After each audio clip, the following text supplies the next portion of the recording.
Welcome to our channel. Today we how to install the latest .NET SDK on Windows, complete guide step by step clearly.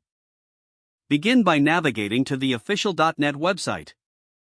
In your web browser, enter the URL .net.microsoft.com.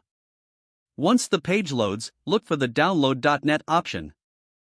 Click on that link to access the Download section. You will see multiple versions of the .NET SDK available. Locate the latest version for Windows. Click on the download link for the SDK. The installer file will begin downloading to your computer. Once the download is complete, locate the installer file in your Downloads folder. Double-click the installer to run it. A user account control prompt may appear. Click Yes to allow the installer to run. The .NET SDK installer will open, displaying the installation wizard. Follow the on-screen instructions to proceed with the installation.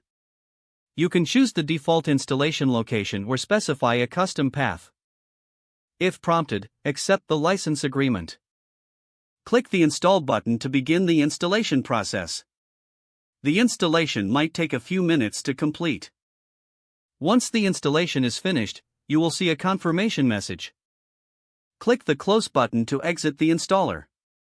To verify that the .NET SDK is installed correctly, open the command prompt. You can do this by searching for CMD in the Start menu. In the command prompt window, type .NET version and press Enter. The version number of the installed SDK should be displayed on the screen. If you see the version number, the installation was successful. That completes the process of installing the latest .NET SDK on Windows. If the page does not load, refresh the browser or try again in a private or incognito window. Make sure you are using the correct email address, then retype it carefully to avoid small typos. Don't forget to like this video and subscribe to our channel for more step-by-step tech guides.